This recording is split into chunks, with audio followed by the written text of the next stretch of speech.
Este es el sermón correspondiente al Día del Señor, 8 de febrero de 2015. Basados en Mateo capítulo 3, versículos 3 al 17, se titula El Rey Jesús es bautizado. Que la palabra de Dios corra y sea glorificada en su iglesia, y que nuestro Rey Jesús sea glorificado por su palabra. Oremos para recibir el mensaje del Señor.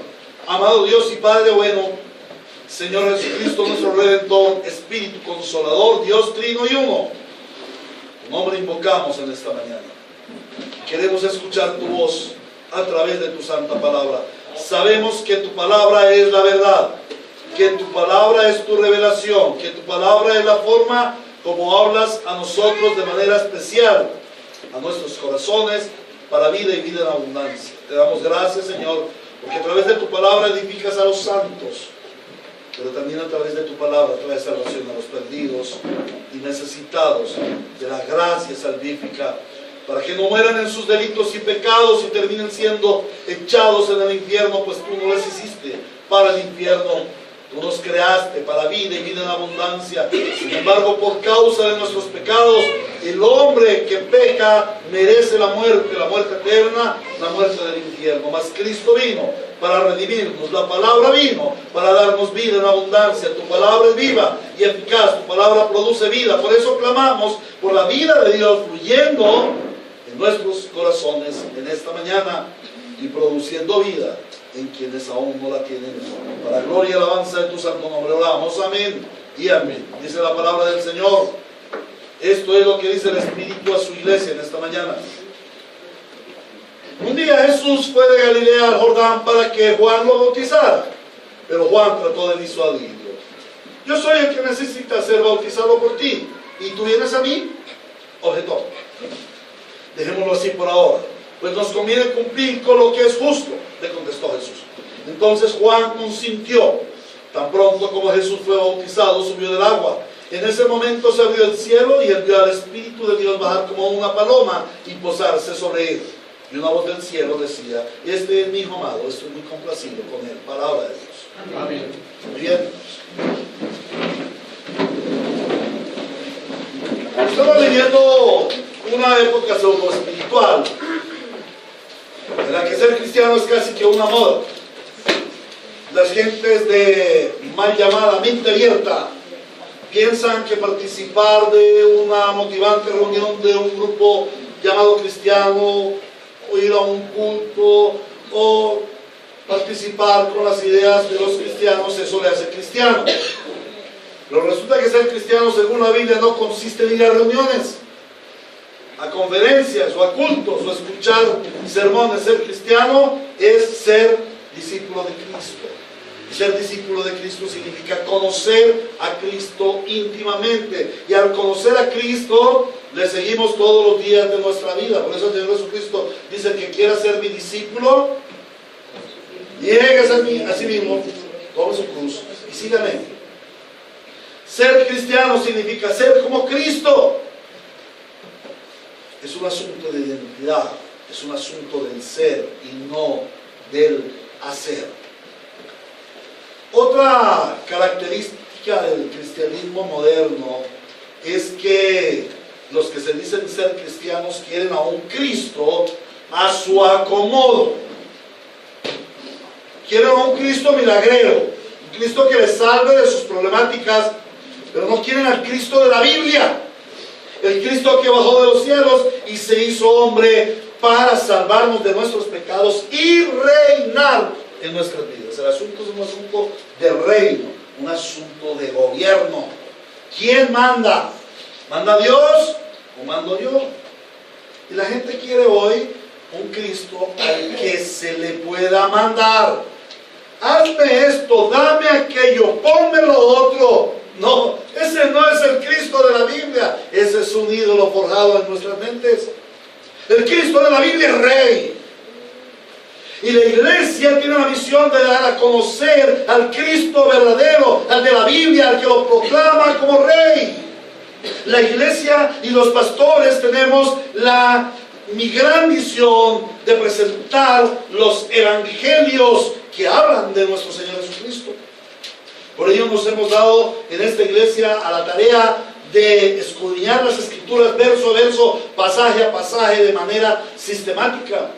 Y en este tiempo hemos venido meditando en el Evangelio según San Mateo, en donde el autor sagrado, o sea, el Espíritu Santo del Trino Dios, nos presenta al Señor Jesucristo como el Rey, primeramente de los judíos, porque este es un evangelio que Mateo, siendo judío, escribió con la intencionalidad inicial de darlo a conocer, de dar a conocer a los judíos el evangelio, la persona del Señor Jesucristo como Rey. Pero no solamente a los judíos, sino también a la iglesia. Cada vez que nosotros abrimos el Evangelio según San Mateo, allí tenemos que mirar a Cristo como Rey, Rey de gloria, Rey eterno, Rey coronado en majestad. Pero saben una cosa, el Evangelio según San Mateo no solamente presenta a Jesucristo como Rey para los judíos y Rey para la iglesia, sino algo más terrible: presenta al Señor Jesucristo a todo hombre, a todo el mundo, como el Rey eterno, el Rey que juzgará a los vivos y a los muertos. Ahora, el texto que hoy estudiamos nos presenta a nuestro Señor, el Rey Jesús, siendo bautizado en las aguas del Jordán por Juan el Bautista.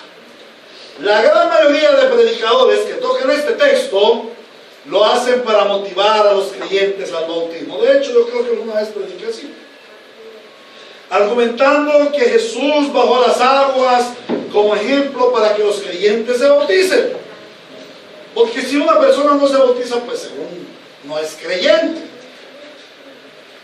Pero la pregunta es eso lo que nos dice el texto bíblico? ¿Que Jesús bajó a las aguas para darnos ejemplo? ¿Allí dice eso? Ahí dice: y Jesús bajó a las aguas para que todos los cristianos se den cuenta de que tenemos que bautizarnos. No, ahí no dice eso. Definitivamente no. Este texto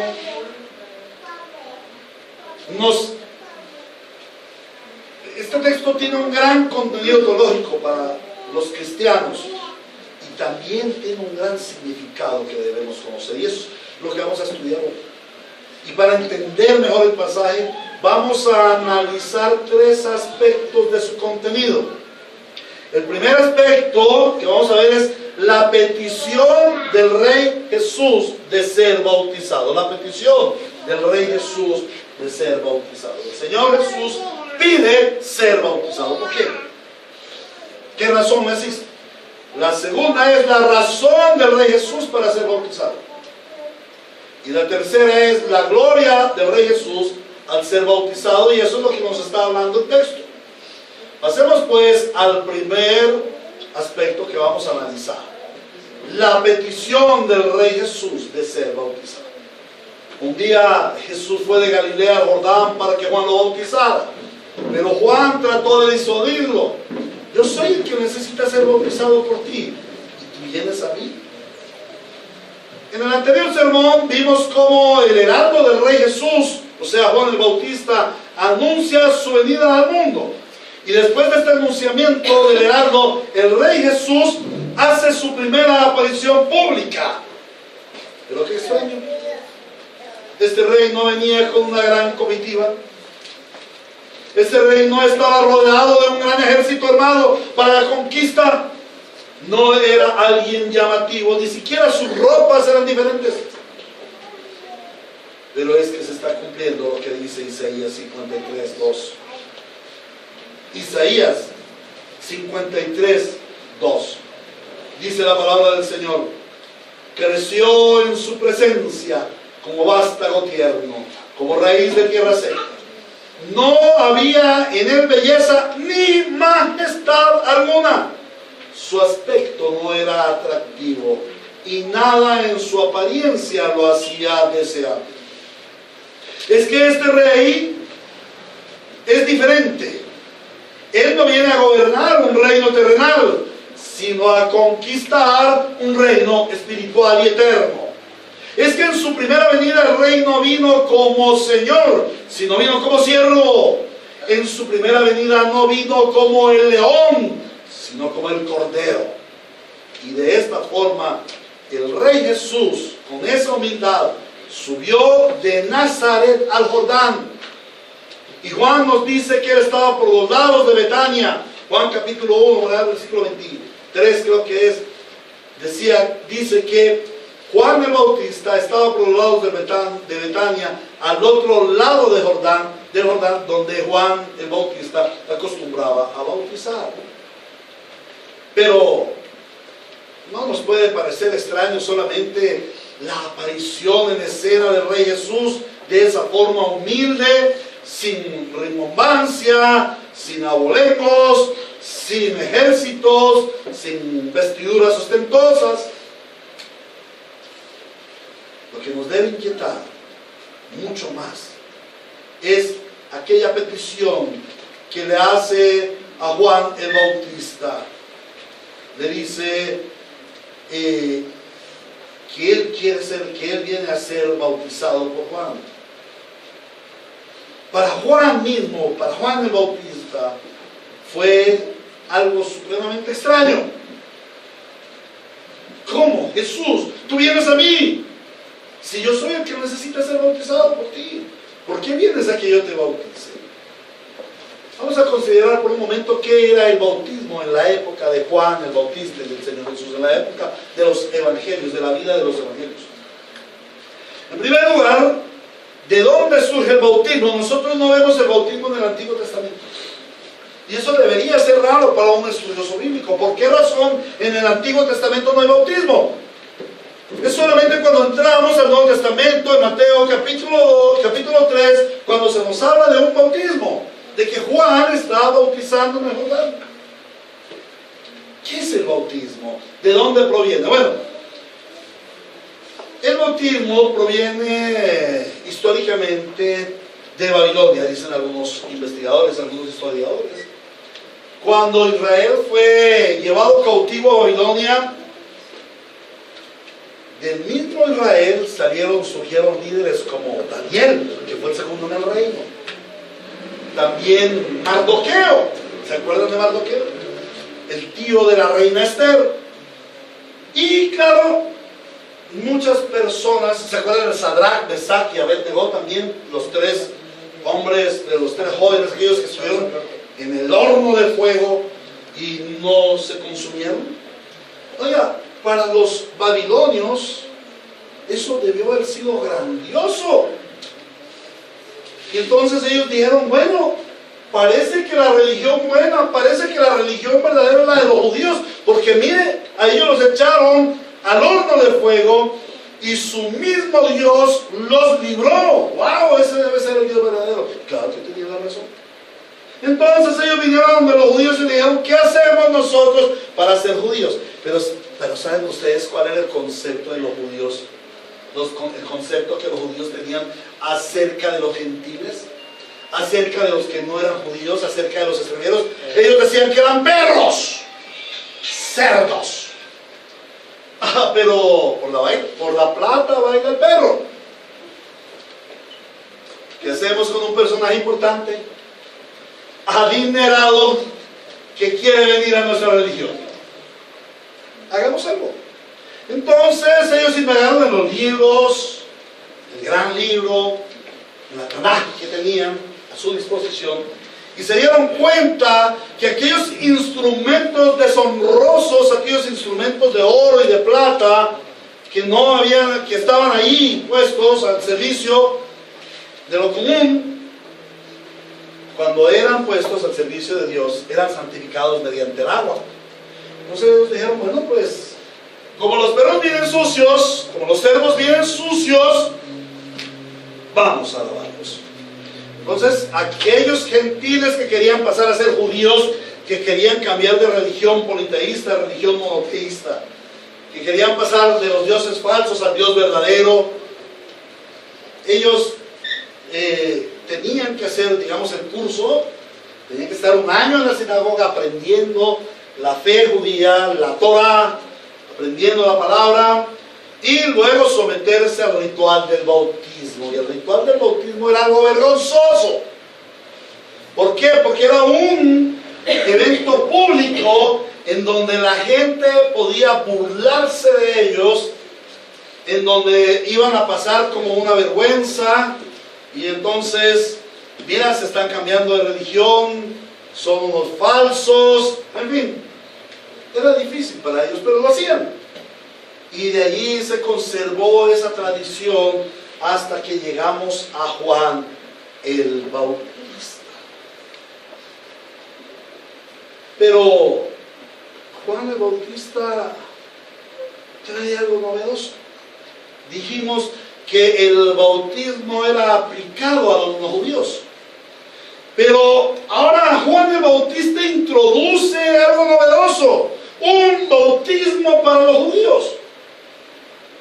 ¿Qué significaba para un judío decirle tú tienes que bautizarte?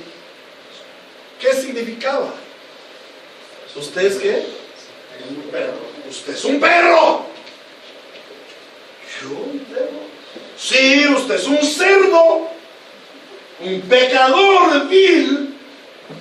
Y eso era lo que Juan el Bautista les decía: hijos de la serpiente. ¿Se acuerdan los 8 días?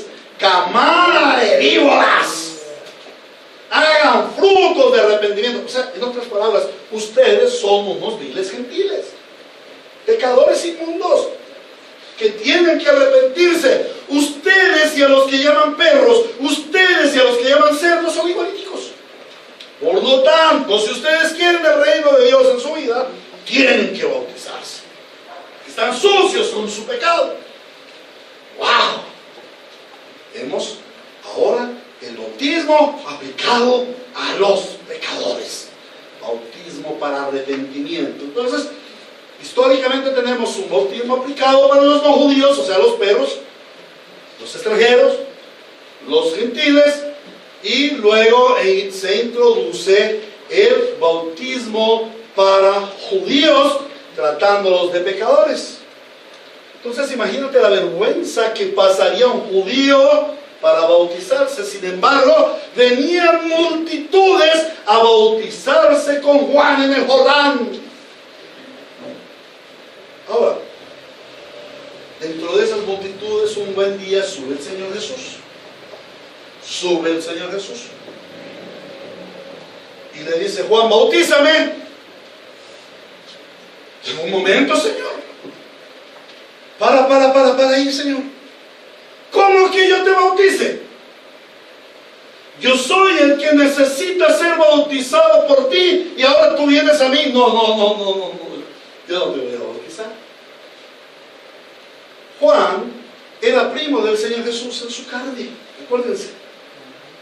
Según su parentela directa con María. Y es indudable que la mamá de Juan, doña Elizabeth, le hubiese instruido a aquel muchacho quién era Jesús, su primo, el hijo de María. ¿Sabes por qué? ¿Se acuerdan que cuando vimos la visita de María a Elizabeth, Elizabeth le dice a María que está llevando en su vientre ¿a quién? A mi Señor el Salvador. A mi Señor. Elizabeth misma llamó mi Señor al Señor Jesús sin haber nacido. O sea que Elizabeth sabía, y si Elizabeth sabía, y eso para un judío era importantísimo, porque de eso dependía la vida, era el Mesías. Estamos hablando de Jesús, el Señor, el Mesías, el Salvador del mundo. Entonces podemos inferir fácilmente que la mamá le enseñó al hijo, que Zacarías, su papá, que era sacerdote en Israel, y que quedó mudo por 9 meses, y que dijo: póngale el nombre de Juan al niño. Y que cuando nació Juan el Bautista, él reconoció que su hijo era el que iba a proclamar, el que le iba a abrir camino al Señor Jesús. Indudablemente su papá y su mamá le enseñaron a Juan Bautista quién era Jesús, el Hijo de Dios, el Rey prometido, el Salvador, el Mesías. Entonces cuando Juan le dice: no, Señor, yo no te voy a bautizar, Señor Jesús. ¿Cómo? Yo soy el que necesita ser bautizado por ti. Yo no te puedo bautizar. Es que, mira, el bautismo es para los perros, para los cerdos sucios, los extranjeros. Y tú no eres extranjero, tú eres judío.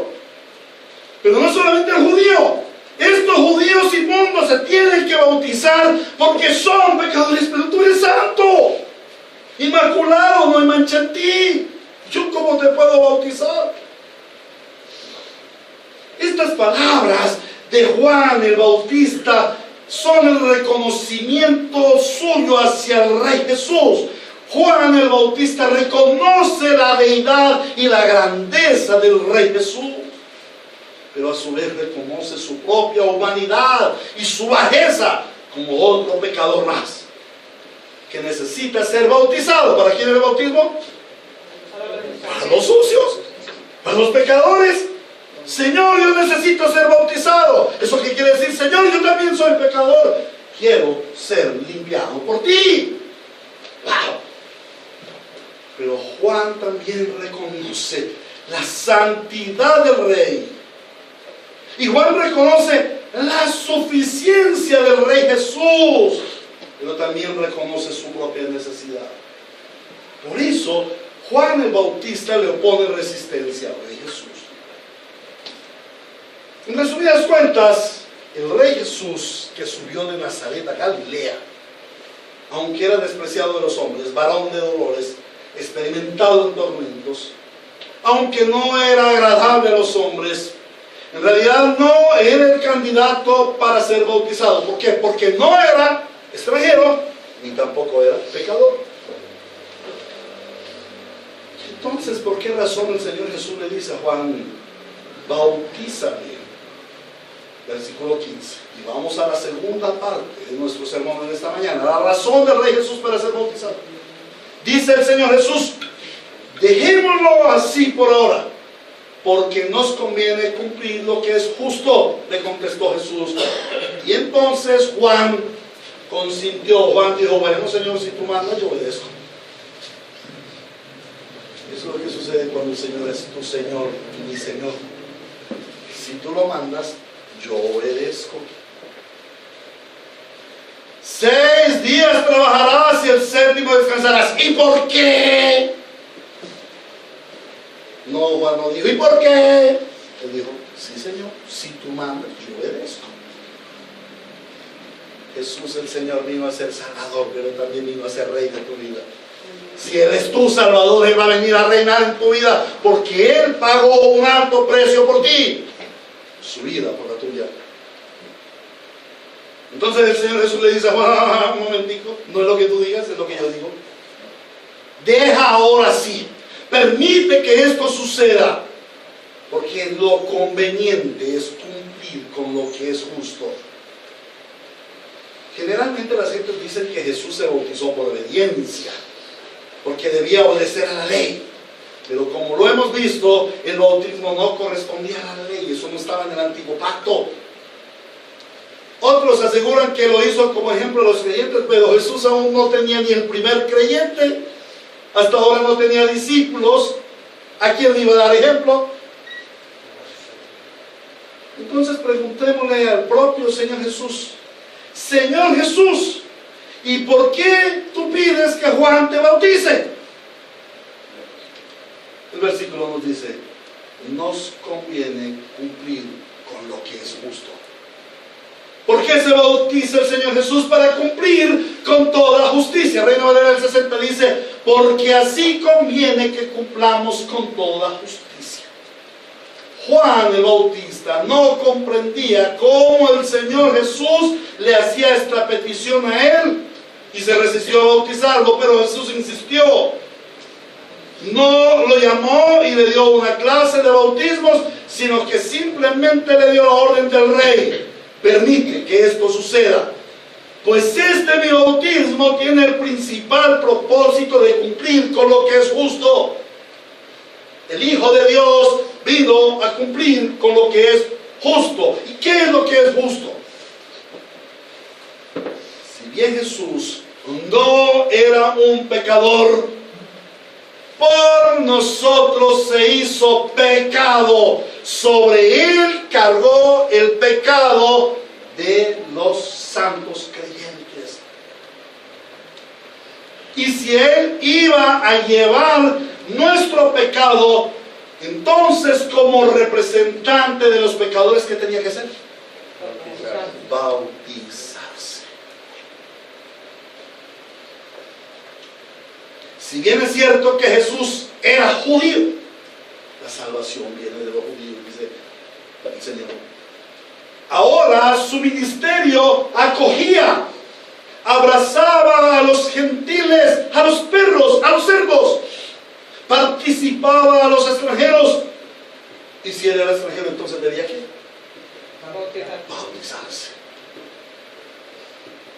Gracias a lo que Él hizo, nosotros que éramos perros y cerdos, destituidos de la gloria de Dios, inmerecedores de algún bien de nuestro Señor, ahora, por lo que Él hizo, por la justicia que Él cumplió, hemos pasado a ser sus hijos, herederos del reino, coherederos de la gracia y participantes de su naturaleza divina.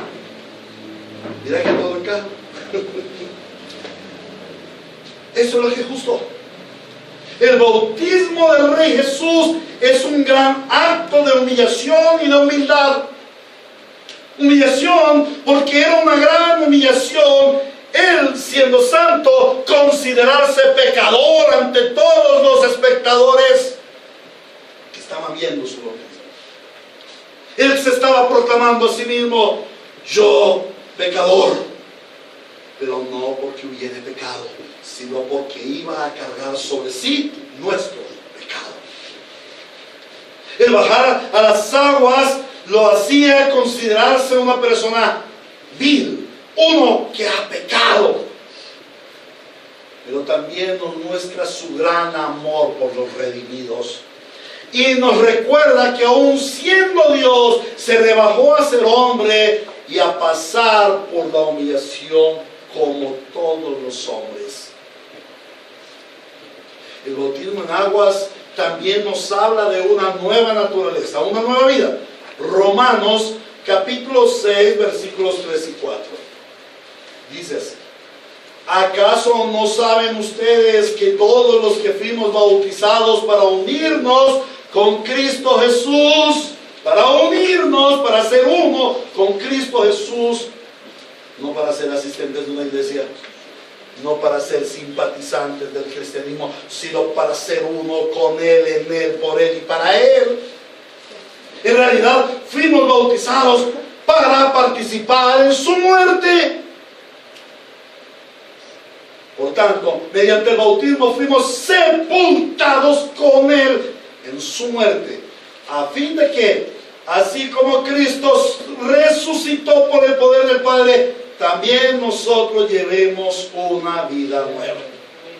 El bautismo del Rey Jesús nos habla del comienzo de su ministerio, nos habla de un cambio de vida. Y el comienzo de su ministerio es acercar el reino de Dios a los hombres destituidos de la gloria de Dios. Pero este bautismo también nos profetiza acerca de su muerte. Cuando el Señor Jesús baja a las aguas, Él estaba diciendo: yo voy a morir. El único hombre destinado a morir es el Señor Jesucristo. El resto, Dios nos hizo a nosotros para vida eterna. Y todo hombre va a vivir en la eternidad, con una salvedad. Unos viviremos la vida eterna, otros vivirán la muerte eterna. Aquellos que se resisten al Evangelio, aquellos que no han seguido a Cristo, aquellos que no se han unido en una unión, en una ligadura eterna con Cristo, con cuerdas de amor, o ser ligado a mí, dice el Señor. El que no está unido con esas cuerdas de amor a Cristo, no verá la vida, dice el Señor. Este bautismo profetiza acerca de la muerte. Cristo está diciendo: voy a morir por los pecadores. Y ese es el cumplimiento de toda justicia. Cristo cumple la justicia divina que demanda la sangre del pecador, la muerte del pecador. Cristo muere en la cruz para la salvación de los pecadores. Cristo muere para dar vida a su pueblo. Quiero hacer una figura, espero que los que anotan ya tengan anotado aquí. Vamos a hacer una figura aquí para que podamos entender esto.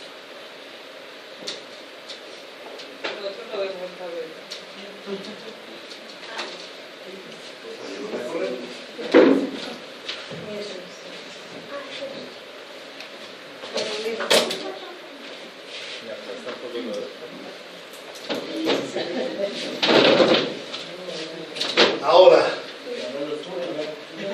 cuando nosotros hablamos de la persona del Señor Jesucristo, tenemos que conocer sus atributos. Los atributos, ahorita lo presento, los atributos del Padre son los mismos atributos del Hijo y los mismos atributos del Espíritu Santo. ¿Amén? La Biblia nos habla de que Dios tiene un atributo que se llama justicia.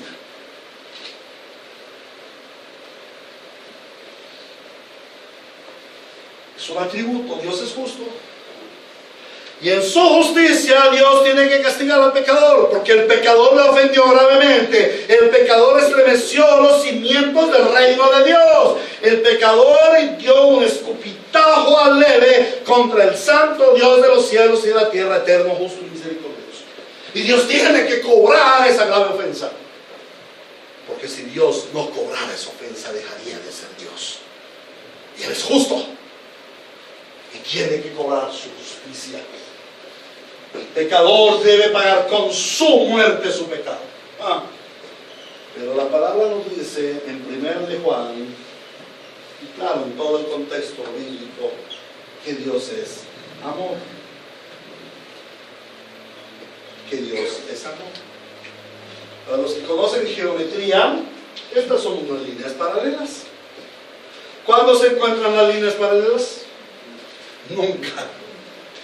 Nunca podría haber en la lógica humana una conciliación entre la justicia de Dios y el amor de Dios, porque en el amor de Dios, Dios debe perdonar al pecador. Dios debe perdonar al pecador. ¿Por qué? Porque Dios es amor. Y Dios creó al hombre por amor, Dios creó la tierra por amor. Y Dios no quiere la muerte del pecador, sino que venga el arrepentimiento. Dios es amor. De tal manera amó Dios al mundo que entregó a su Hijo unigénito para que todo aquel que en él crea no se pierda, sino que tenga la vida eterna. Dios no quiere la muerte del pecador, pero tiene que obrar su justicia. ¿En dónde podemos encontrar una unidad, una unión entre estas dos líneas? Nunca se encontrarían en la lógica geométrica y en la lógica humana.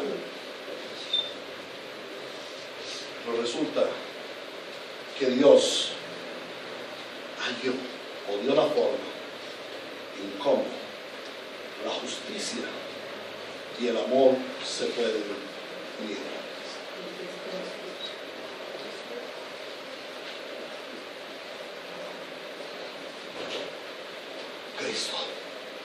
Cristo en la cruz obra la justicia de Dios.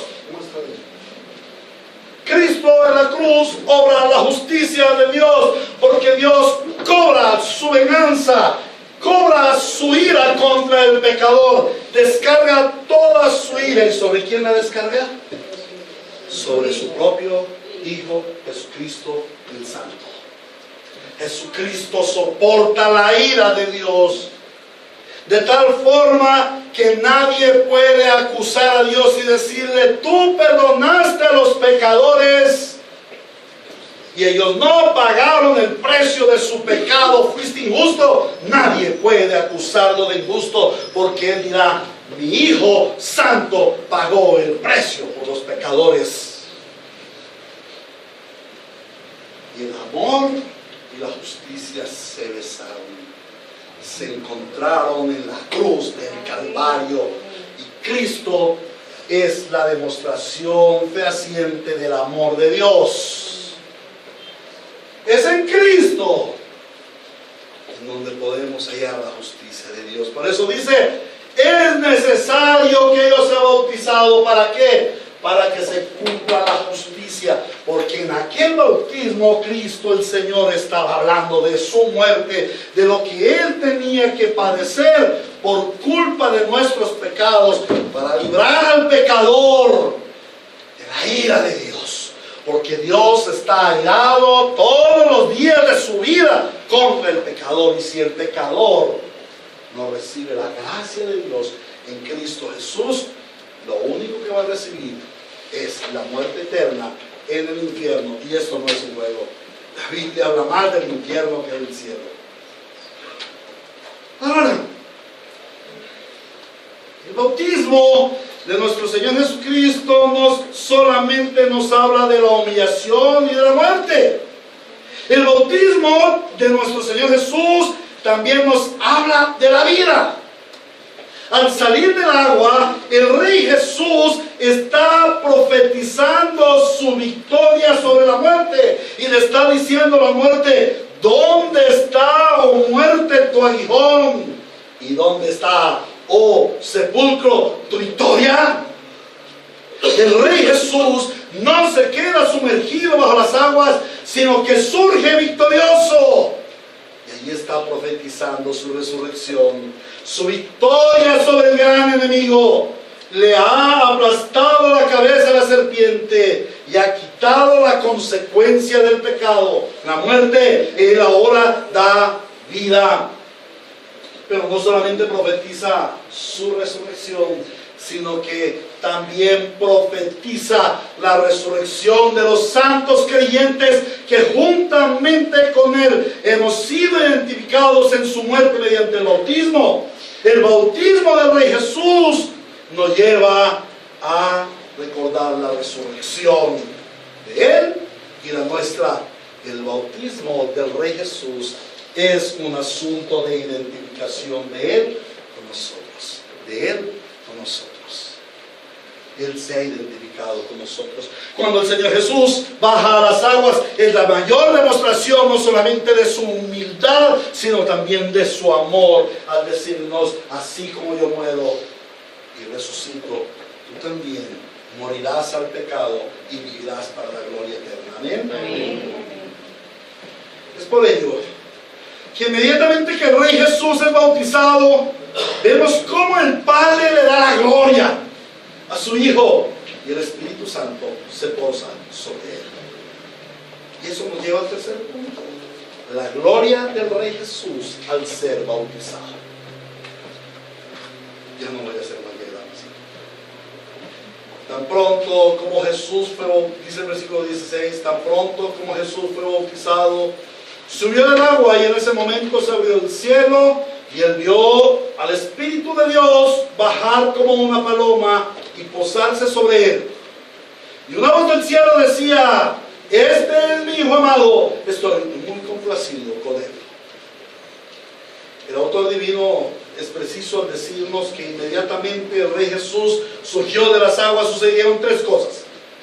Allí hay tres cosas que sucedieron. La primera, se abrió el cielo. ¿Qué pasó con el cielo? Se abrió. ¿Cada cuánto se abre el cielo? No muy seguido. No muy seguido. Vamos a recordar el cielo abierto. ¿Qué es el cielo? La morada de Dios. La morada de Dios. Ese es el cielo. Recordemos la morada de Dios en esta tierra. Cuando se abrió el cielo, ¿recuerdan en el Edén? El cielo estaba abierto. Ahí estaba Dios y nuestros padres, Adán y Eva. El cielo estaba abierto. ¿Hasta cuando pecaron? Cuando pecaron, el cielo se cerró. Ya el hombre no puede ir al cielo, ¿se acuerdan? Él puso a un querubín con una espada de fuego cerrando el camino que lleva de retorno a la vida eterna. Oh, pero ese camino se volvió a abrir cuando Cristo dice: yo soy el camino y la verdad y la vida, y nadie viene al Padre sino por mí. ¿Se acuerdan de esa predicación? Nunca lo olvidé. Ahora, otro lugar donde el cielo está abierto.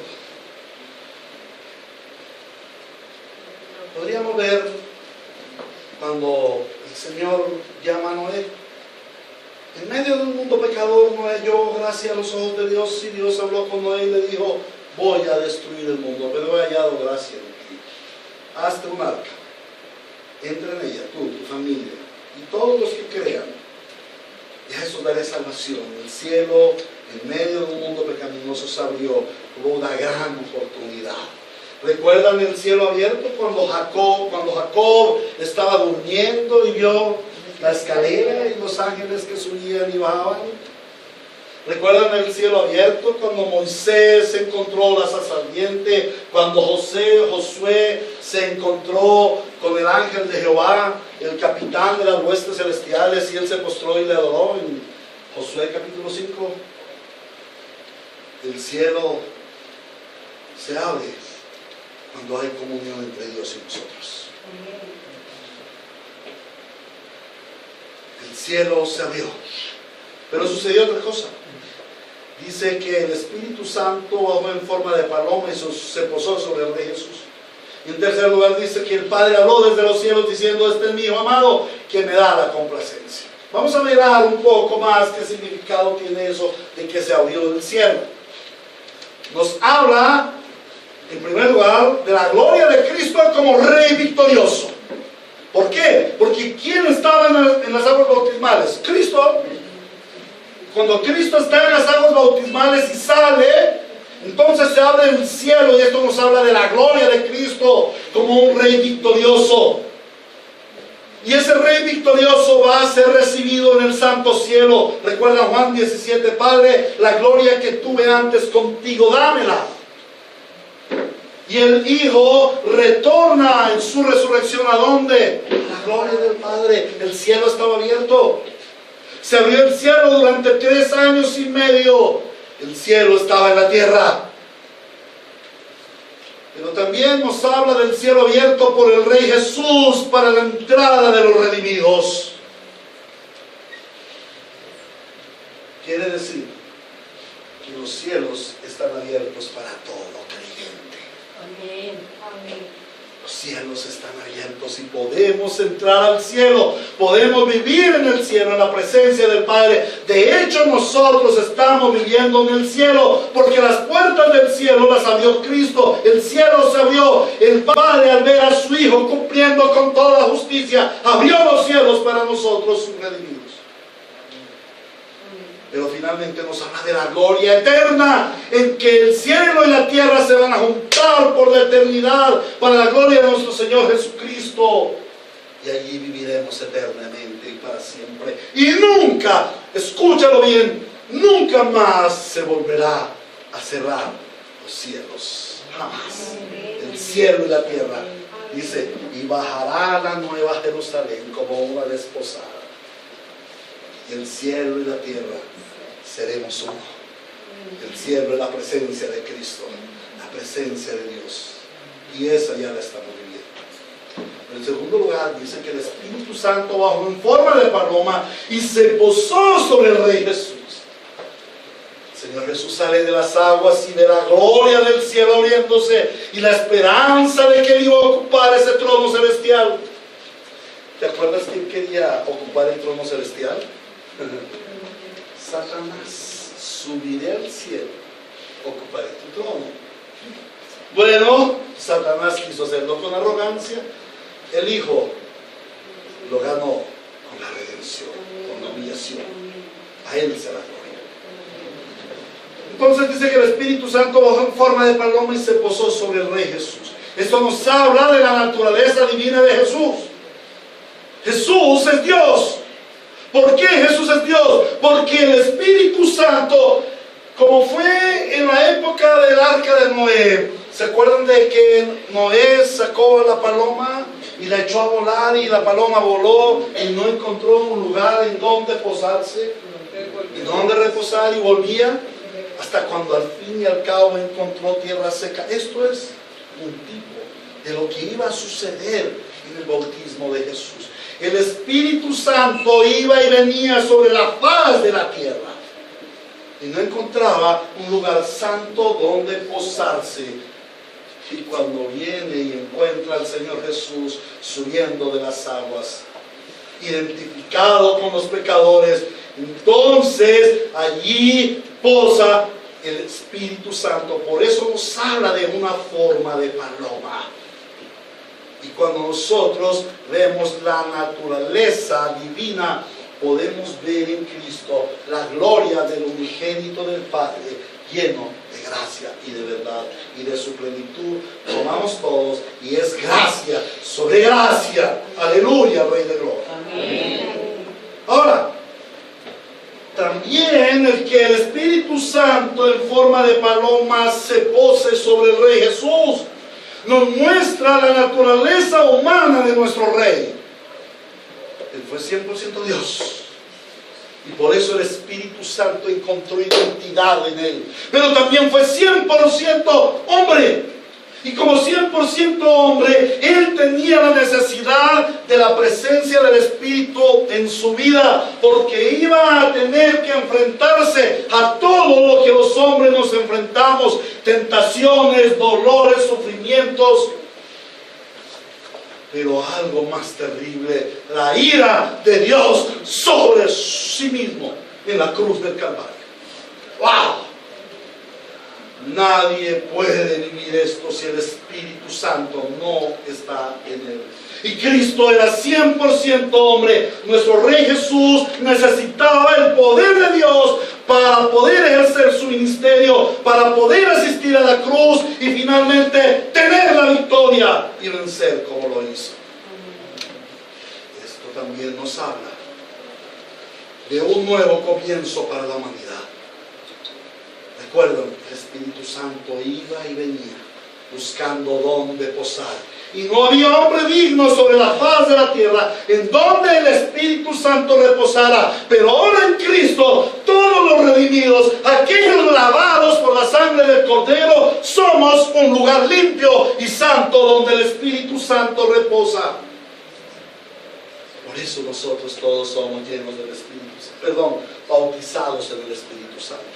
Y todos nosotros debemos procurar la llenura del Espíritu Santo para vivir la vida de Dios.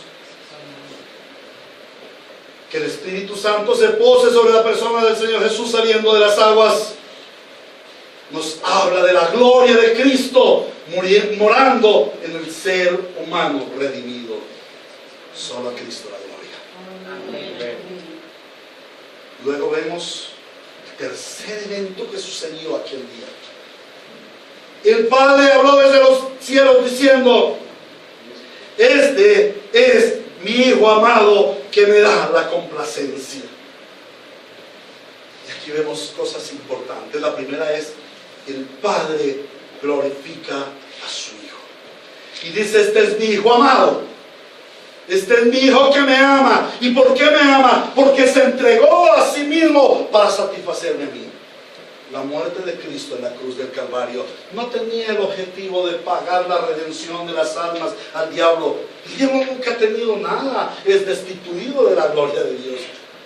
La muerte de nuestro Señor Jesucristo en la cruz del Calvario tenía como principal objetivo satisfacer al Padre por la terrible vergüenza que los hombres le dimos cuando pecamos, por la terrible ofensa que hicimos contra Él cuando pecamos, cada vez que pecamos, porque Cristo, al ser santo y al morir en la cruz, es suficiente para pagar el precio de tus pecados, los de ayer, los de hoy y los de siempre.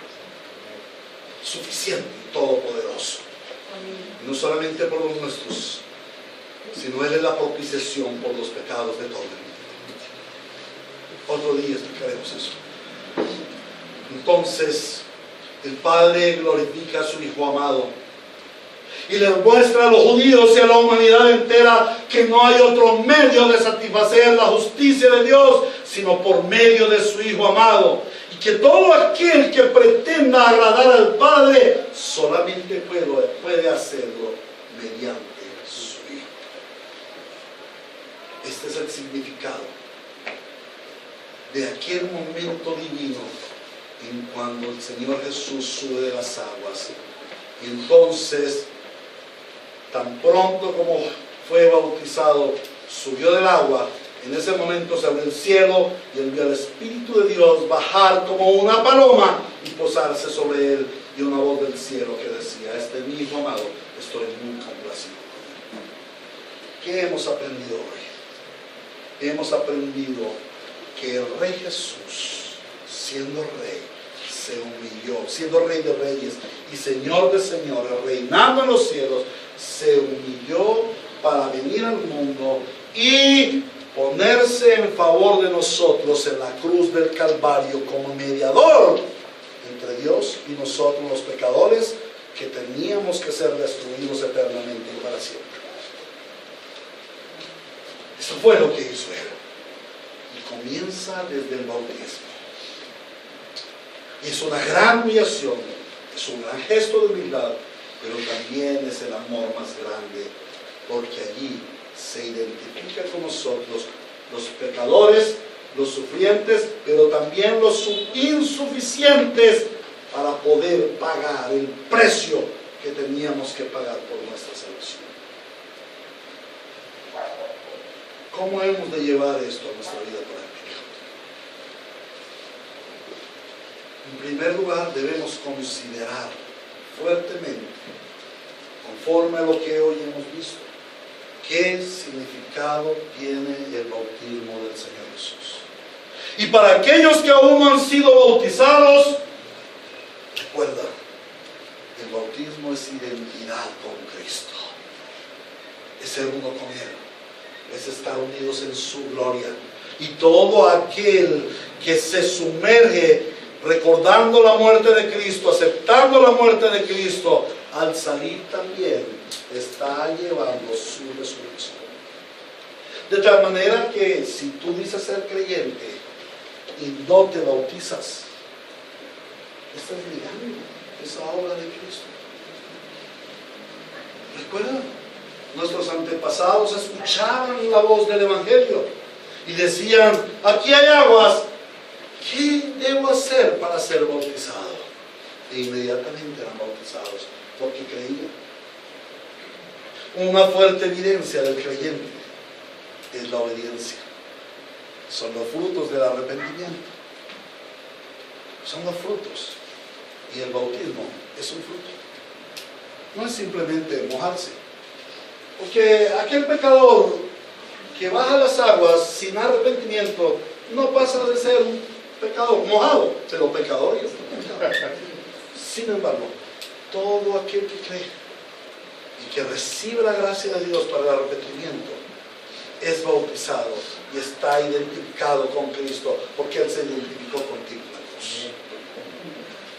En segundo lugar, nos ha de recordar a nosotros, los cristianos bautizados, el gran compromiso que tenemos con Cristo, porque somos portadores de su imagen y de su identidad, y fuimos llamados a ser santos y a vivir la vida santa que Él nos dio en la cruz del Calvario. Que el precio por nuestra redención no fue sencillo, fue su vida por la nuestra. ¿Y a qué nos ha de llevar esto? Cuando nosotros comprendemos la gravedad de nuestro pecado, podremos comprender la grandeza de nuestro Redentor, la gloria de nuestro Redentor, la magnificencia de su obra a favor de nosotros. Y eso nos ha de conducir a adorarle y a amarle de todo nuestro corazón. Como le decía yo ayer a los estudiantes del seminario, a decirle a Él: amado Señor, amado Redentor, Dios te ha puesto como cabeza de todas las cosas a tu iglesia. Y tu iglesia es la plenitud de aquel que todo lo llena en todo, que todo lo llena por completo. ¿Qué le puede dar la iglesia al que es pleno en sí? Bueno, la iglesia es la que le da plenitud a Cristo. Y como la esposa complaciente dice a su Señor, el esposo: amado, ¿qué quieres tú que haga yo por ti? Porque lo haré porque te amo. Así mismo, tú dirás a tu Señor: Señor, ¿y qué quieres que yo haga por ti? Por amor de tu nombre. Porque me redimiste, porque me diste vida, porque me salvaste. Que empecemos a vivir una vida de consagración al que se consagró por nosotros. El Rey bajó a las aguas en suprema humillación, para luego ser elevado a la suprema exaltación. Los cristianos de hoy en día quieren la exaltación sin bajar a la humillación. Pero ahora sí digo, Cristo nos dio su ejemplo. Se humilló para ser exaltado. Al que se humilla, Dios lo exalta. Humíllate y serás exaltado. ¿Quieres la exaltación eterna? ¿Quieres la exaltación como la esposa del Cordero en la eternidad? Humíllate. Humíllate en su presencia. Porque tú no viniste a ser servido, sino a servir. Porque nuestro Maestro no vino a ser Señor y a humillar y a oprimir. Vino a redimirnos. Y para redimirnos fue menester que se hiciera como un cordero, sin mancha, como un cordero de sacrificio. Ese cordero que nosotros hemos visto hoy bajando a las aguas y muriendo en la cruz, pronto será el león de la tribu de Judá. Pronto viene como Rey de gloria, ya no a redimir, sino a llevarnos con él y a plantar su reino de gloria y a gobernar con vara de hierro a las naciones y a poner por estrado de sus pies a todos sus enemigos. Por eso dice el Señor que es preferible caer quebrantado sobre la roca a que la roca caiga y nos quebrante.